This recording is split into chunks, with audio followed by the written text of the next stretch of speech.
Bonjour à tous. Pour l'hebdomadaire nigérien d'analyse et d'opinion, dans son numéro 088 du 15 novembre 2022, Niger Inter Hebdo écrit en grand titre « Rentrée judiciaire 2022-2023, un stimulus au devoir d'ingratitude du juge ?»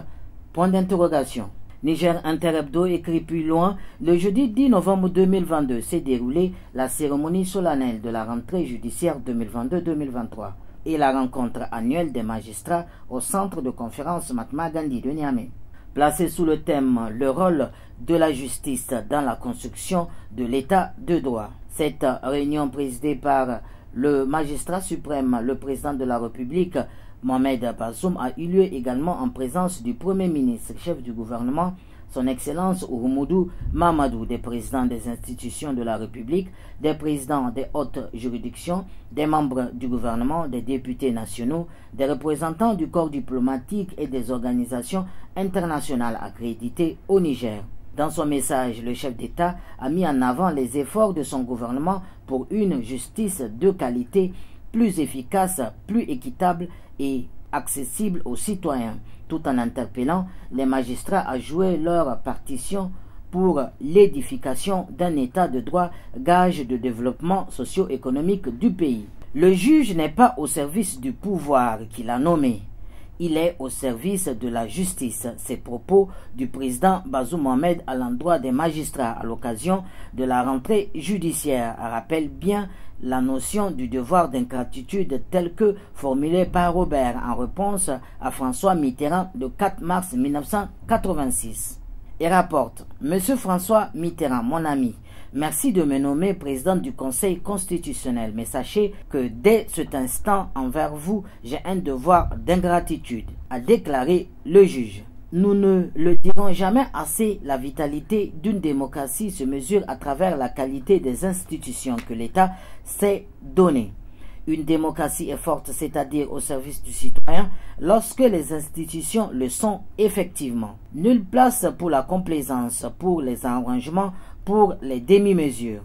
Les citoyens ne comptent que sur la justice, le dernier rempart, dit-on, pour voir les écuries d'Augias nettoyées. Ces 30 dernières années, sous l'ère dite démocratique, de scandale en scandale, il faudrait admettre que la dilapidation des biens publics et la corruption sont devenus un fléau endémique dans notre pays où quelques-uns peuvent détourner allègrement des millions et même des milliards et passer entre les mailles du filet. Et pour Mouria Niger, le quotidien d'information et d'analyse dans son numéro 235 du 18 novembre 2022, écrit en grand titre « Niger, encore 2 hélicoptères pour renforcer l'appui-feu des troupes au sol de l'armée », exclame-t-il. Mouria écrit plus loin « Absolument renforcer l'armée nigérienne pour qu'elle monte davantage en puissance, d'autant qu'elle est déjà montée en puissance. De l'avis général de tous les observateurs internationaux du domaine militaire, au nombre desquels Antonio Guterres, le secrétaire général des Nations Unies. L'armée nigérienne est l'une des plus performantes de la sous-région ouest-africaine, constatent les analystes. Une situation qui se justifie largement au regard de la situation sécuritaire au Sahel. Le Niger est l'un des pays promus à la disparition à cause de la chute du régime libyen de Muammar el-Kadhafi. Mais le pays dispose d'une armée expérimentée, mieux entraînée et n'attend qu'un équipement à la hauteur de ses ambitions sécuritaires et professionnelles.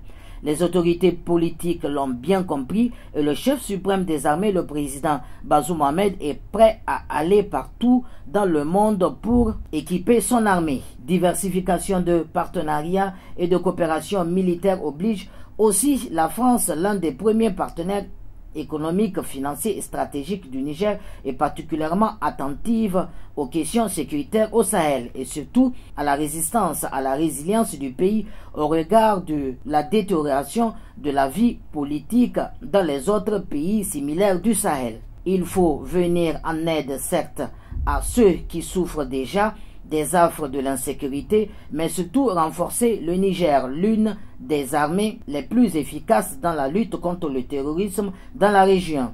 L'ambassadeur français au Niger, Sylvain Ité, très au fait de l'engagement de l'armée nigérienne sur le terrain, ainsi que ses succès militaires et opérationnels rapportés chaque semaine suit également avec une attention particulière sa montée en puissance. Et pour le bi-hebdomadaire nigérien d'information générale, d'analyse et de formation, La Roue de l'Histoire, dans son numéro 1132 du 17 novembre 2022, parle de l'éducation au Niger. 3 mois pour construire 2331 salles de classe équipées. La Roue de l'Histoire écrit plus loin: construire 2331 salles de classe équipées dans un délai de 3 mois, tel est le défi que s'est lancé le gouvernement nigérien dans le cadre de la mise en œuvre du plan d'urgence en matière d'infrastructures et d'équipements scolaires élaboré par le ministère de l'Éducation, dont l'objectif est de contribuer à l'éradication des classes en paillotes dans toutes les régions du Niger.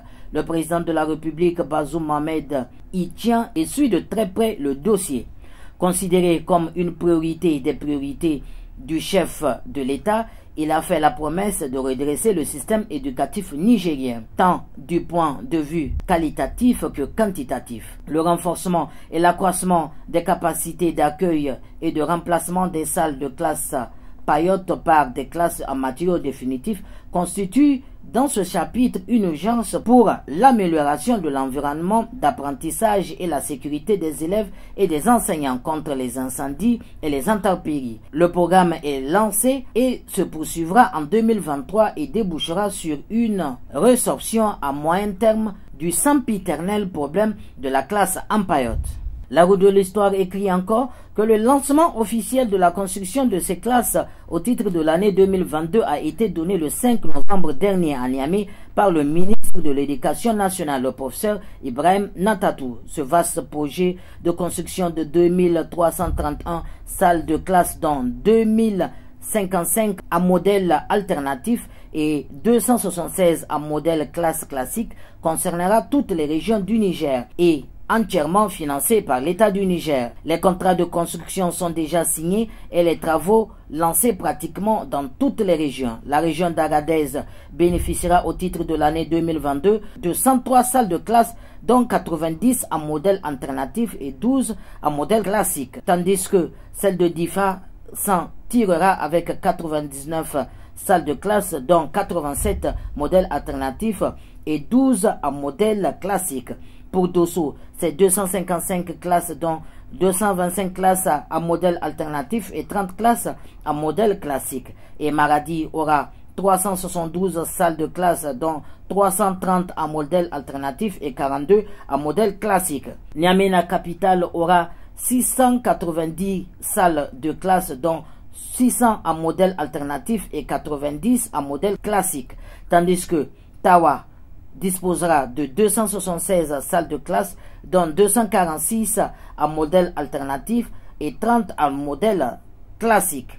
La région du fleuve Tillabéri bénéficiera de 231 salles de classe, dont 207 à modèle alternatif et 24 à modèle classique, tandis que Zander aura 306 classes, dont 270 à modèle alternatif et 36 à modèle classique. C'est un total de 2331 salles de classe, dont 2055 à modèle alternatif et 276 à modèle classique qui seront construites dans le cadre du programme d'urgence dans un délai maximum de 3 mois. Toutes les classes qui seront construites dans le cadre de ce programme seront entièrement équipées de tables, bancs, mobilier de bureau et matériel pédagogique collectif. Et pour le bimensuel nigérien d'information générale et d'analyse, le troisième œil est revenu sur cette rentrée judiciaire 2022-2023 et la rencontre annuelle des magistrats, et écrit en grand titre: engagement politique fort à des recommandations pertinentes des magistrats. Le troisième œil développe plus loin et écrit: après la cérémonie officielle de la rentrée judiciaire 2022-2023 présidée par le président de la République, son Excellence Bazoum Mohamed, ce 10 novembre 2022 au centre de conférence Mahatma Gandhi de Niamey, les magistrats se sont retranchés pour tenir leur rencontre annuelle pour faire le bilan des activités judiciaires et dégager des perspectives. Quelques 48 heures durant, ils se sont entretenus sur tous les problèmes relatifs à leur métier avant de formuler des recommandations en lien avec le management des juridictions, le mérite de dépolitisation, la gestion des carrières, l'évaluation et surtout la corruption. Pour revenir à la rentrée judiciaire 2022-2023 couplée à la réunion annuelle des magistrats, il faut tout de suite préciser que la dernière date de 2004. Elle constitue pourtant une grande rencontre qui permet à ces acteurs de la justice de faire un bilan annuel de toutes les activités judiciaires et d'en dégager des perspectives.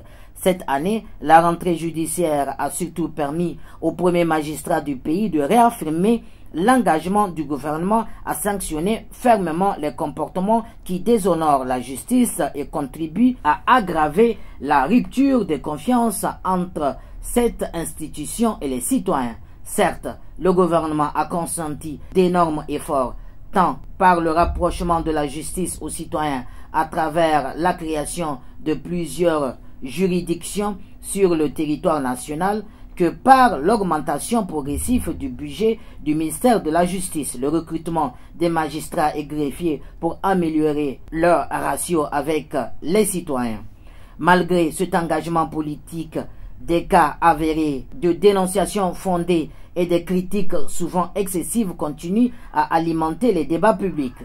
Ces faits réels et déplorables n'ont pas échappé au président de la République qui a rappelé dans son discours à l'occasion que la dépénalisation des infractions civiles à des fins clientélisme, le retard excessif dans le traitement des affaires judiciaires, le refus de rédiger les décisions dans les délais sont autant des pratiques assimilables à un déni de justice. Pour l'hebdomadaire nigérien d'information générale, le Républicain, dans son numéro 451 du 17 novembre 2022, parle du bilan du régime de la Renaissance acte 3. Des paroles en l'air à la place des actes concrets, exclame-t-il.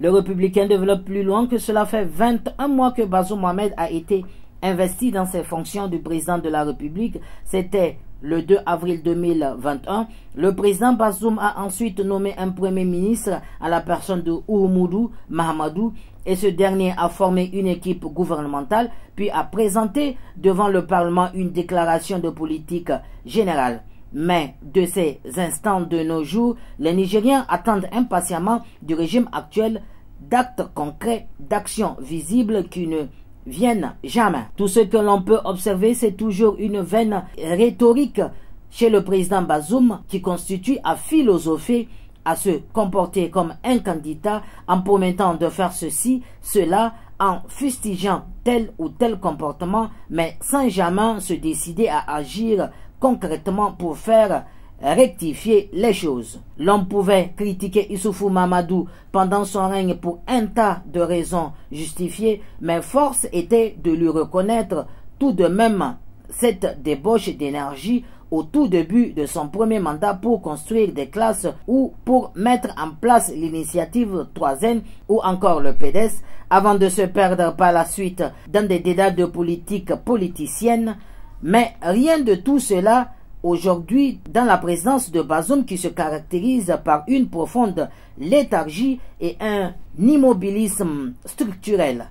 Alors la question que l'on pourrait se poser à ce sujet est de savoir à quoi pourrait amputer cet état de choses. D'aucuns attribueraient cette inaction du président Bazoum au personnage lui-même, d'un personnage qui se définit le plus souvent pour une propension à parler beaucoup et à agir peu, à se disperser sur plusieurs fronts à la fois sans pouvoir se concentrer sur un seul objectif essentiel. En effet, depuis son investiture, il est partout à la fois, voulant tout faire en même temps et finalement pour ne rien faire.